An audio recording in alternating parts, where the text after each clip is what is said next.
ሀኒቾና ወይዘሮ ሜላት ዛሬ ደስ በሚል ነገር መጥተዋል። ወይዘሮ ሜላት ሀኒቾ እውነቱን ስትነግራቸው እናም እያንዳንዱ ነገር እውነት እንዳላት ሲረዱም ሀኒቾ ልጃቸው መሆናቸውን አምነው ተቀበሉ። ነገር ግን ወይዘሮ ባዩሽና እርግብ ያደረጉት ነገር ወይዘሮ ሜላትን ከልባቸው አሳዝኗቸዋል። እናም የከፋ ሁኔታ እንደሚያደርሱም ለራሳቸው ተናገሩ። እናም ስንት ህዝብ ነው ገንዘብ ወዳድነታቸውን እያጋነኑ ያለ ልጃቸው ልጃቸው ናቸው እያሉ የበሉት። በዚህ አይነት እኔማ በዝምታ አላልፋቸውም፣ እርግብንና ወይዘሮ ባዩሽን ለህግ አቀርባለሁ በማለትም ለሀና ሲነግሯት፣ ሀናም እኔ እውነታውን ስትጠይቁኝ ነው የነገርኳችሁ፣ ይህ ፎቶ የኔ ነው። እናም አባቴ ህመምተኛ ነው እንደነገርኩት፣ ሲወጣ ተከታትለው ፎቶዬንና የአንገቴን ሀብል በመውሰድ ነው እርግብ እዚህ ቤት ገብታ እኔን ስታስፈራራኝ የነበረው። እናም ሌባ ናት እያለች ለእናንተ የምትናገረው። ስለዚህ እርግብና ወይዘሮ ዋየች ተመካክረው ገንዘባቸውን ለመብላት የመጡ ሰዎች ናቸው አለቻቸው። አቶ ኖላዊ አብዛኞቻችን ግምት ታመው ነው እናም ሀና ለእናቷ ሳትናገር ሩጣ የሄደችው እያልን ነበረ። ነገር ግን ሀና ሩጣ የሄደችው ጆሮ ደውሎላት አባቷን ሕክምና የምታስጀምርበት ገንዘብ ስላገኘ ሰላምም ስለሰጠችው እንዲሁም ደግሞ ተምቹ የሰጠውን አድርጎ ለሀና ለማስረከብ ነበረ።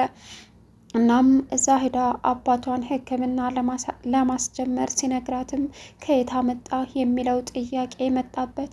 እሱም ደግሞ ብዙ ሰዎች ያንቺን አባት መታመማቸውን ስነግራቸው ላንቺ እርዳታ ያበረከቱ ናቸው በማለትም ነገራት። አሁን ምናሴና ሰላም ደግሞ በደስታ ሀንቾን ተቀበሏት። እህታቸው መሆኗን ሲረዱ ይበልጥ እድለኝነት ተሰማቸው። በፊት ግን ይህ ሁሉ ስቃይ ያረፈባት ሀኒቾን ወይዘሮ ሜላት እባክሽን ልጄ ይቅርታ አድርጊልኝ፣ እኔ እኮ እንደዚህ ነገሩ የተሳሰረ አልመሰለኝም፣ ሲቀጥል እቅርቤ እንዳለሽ እየተሰማኝ ነበረ። እናም አንቺ ላይ ልጨክን ስልም እማልጨክነው ለካ እትብቴ የተቆረጥሽበት አንቺ ልጄ ስለሆንሽ ነው በማለትም እንባቸውን እየየ ብለው አነቡ። ሀና እኔ ምንም ቢል ምንም በቃ እትዬ እናቴ ብትሆኑም ግን ደግሞ አባቴ መተው አልችልም አለቻቸው። እርሳቸውም ምንም ችግር የለው አባትሽን ከዚህ በኋላ ምንም ችግር አይግባሽ፣ አሳክሜ እቤታችን አብረን እንኖራለን አለች።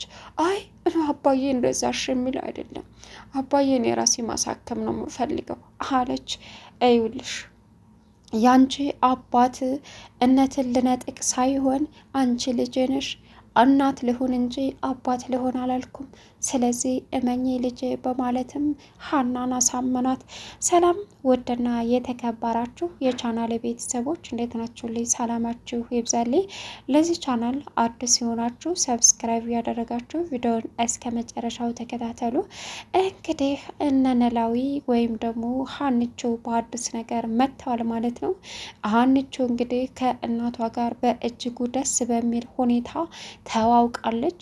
እናም ሲቀጥል እንግዲህ የእርግብና የወይዘሮ ባዩሽ የመጥፎ ሴራ ጥንሰሳቸው ከሸፈባቸው። እጅግ በጣም ደስ በሚል ሁኔታ ወይዘሮ ሜላትና ሀኒቾ እውነቱን በመነጋገር ፈተውታል። በጣም ደስ ብሎናል ሁላችንንም። ሀኒቾ ፎቶውን አይታ ይህ እኮ የኔ ፎቶ ነው በምትልበት ሰዓት ስልክ ተደውሎላት ከቤት ወጥታ ጥላ ፎቶውን ሄዳ ነበረ። ነገር ግን የሄደችው የብዙዎቻችን ግምት አባቷ ታሞባት በድንጋጤ ሆስፒታል ገቡ እያልን ነበረ።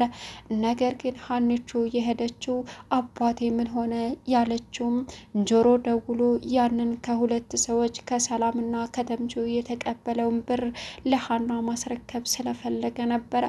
ሀና ያንን ብር ስትቀበለው ሲሰጣትም ሰርቆት መስሏት በጣም ተርበተበተች። ቃል ገብተህልን አልነበረም ወይ ደሞ ለኔ አባት መታከሚያ ስትል እድህን ሰው ኪስ ገብተህ ያመጣኸውን ብር አልፈልግም ብላ እያለች ሀና እሱም እኔ እመኘኝ ሀኒቾ እመቤቴን ሰርቄ አይደለም። እናም የሰራሁትና ሲቀጥል ደግሞ 70 ሺህ ብር ራሴ ሰርቻለሁ። ሌላው ደግሞ 70 ሺህ ብሩን ሌላ ሰው ነው ያመጣው፣ ሌላኛውን ደግሞ ሌላ ሰው ነው ያመጣው አንቺን የሚረዳ በማለትም አንቺ ሳታውቂ ብዙ ላንቺ የሚያስቡልሽ አሉ ብሎ አሳመናት። ከዛም እሽ ብላ ብትቀበልም ግን ደግሞ ጥያቄ ፈጥሮባታል። ተመልሳ የጀመረችውን ከወይዘሮ ሜላት ጋር ስለ ፎቶ ማውራት ጀመረች። ወይዘሮ ሜላትም ጨርሽልኝ ሲሏትም እሷም ቀጠለች። ይህ ፎቶ የኔ ነው፣ በዛ ላይ ደግሞ ሀብሌ ተሰርቋል። እርግብ ሀብሌን ወስዳብኛለች፣ ስጭኝም ስላት ይሄ ሀብል ለእኔ ጠቃሚ ነው፣ ላንቺ ግን ምንም አይሰራለሽም ስላትም በፍጹም ላንቺ የሚጠቅምሽ ለእኔም ሊጠቅመኝ ይችላል በማለትም መለሰችልኝ። እርግብ ብቻዬን ስታሰቃይ ትውላለች። እናም በስተ መጨረሻ ይባስ ብሎ ደግሞ እቤት ያስቀመጥናቸው ፎቶዎች ከመጽሐፉ ውስጥ ጠፍተዋል። አባዬም አሁን እየተጨናነቀ ነው ብላ ለወይዘሮ ሜላት ነገረቻቸው። ወይዘሮ ሜላትም ምን አሏት? አዎ በተደጋጋሚ አንቺ ስትወጪ ስትላቸውም አሁን ተጠራጠሩ እና ሀብሉን ለምንድን ነው አሏት። አላቅም ላንቺ ቢጠቅምሽ ለእኔ ይጠቅመኛል አለችኝ። እኔ ደግሞ ሀብሉን ቤተሰቦችን ፈልጌ ላገኝበት ሳይሆን የድሌ ምልክት ነው ሀብሉ በማለት ነገረቻቸው። ወይዘሮ ሜላት የሰሙትን ማመን አቃታቸው። ቀጥታ እርግብን ይዘው ሄደው ሲጣርገው ሲይዟትም እርግብ ተቅለበለበች።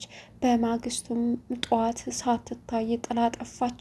ወይዘሮ ባየሽ በቃ አለቀልን፣ እንግዲህ ከዚህ መጥፋት አለብን፣ እንዳታስነቂ ብዬሻል ነበር በማለትም እርግብ ላይ መጫህ ጀመረች። እኔ እንዴት እንደነቃች ባላውቅም መታ አነቀች ብላ እርግብም ለእርሳቸው ተናገረች። አሁን የሀና አባት እያሳሰባቸው የነበረው ህመማቸው ብቻ ሳይሆን ሀናን ለብቻዋ ጥዬ አልሄድም እሞታለሁ የሚል ሀሳብ ነበር።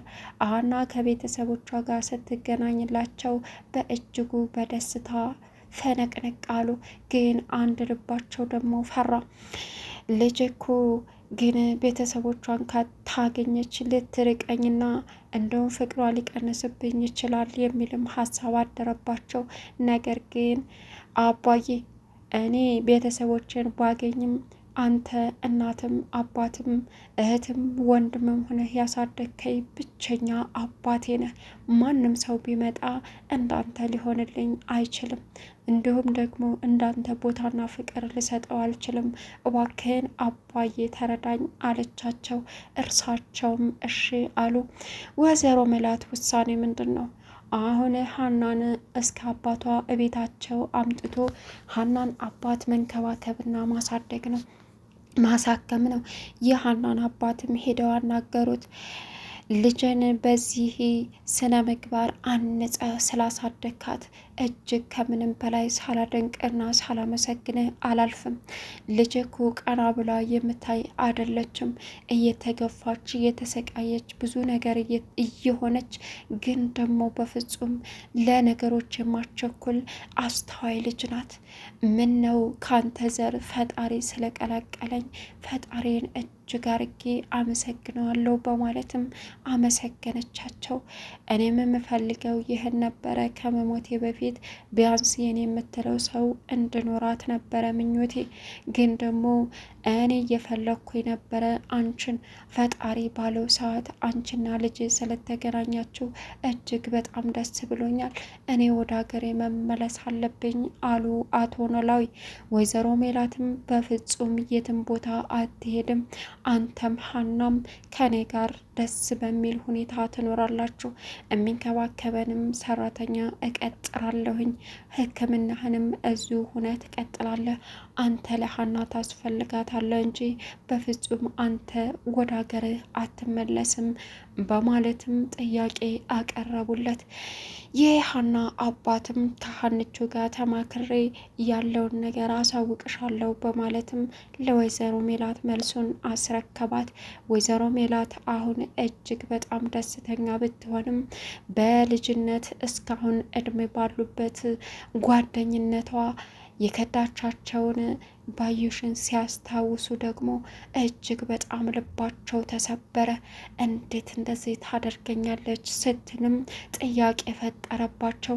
ሰላም ይገባሻል፣ ይቺ ባዩሽ የምታያት ጓደኛሽ በፍጹም ድሮም በልጅነቴ ደስ አትለኝም ነበር። ያንቺን ውድቀት እንጂ እና ያንቺን የቤት ሰላም መጥፋት እንጂ አንድ ቀንም ስላንቺ አስባ አታውቅም።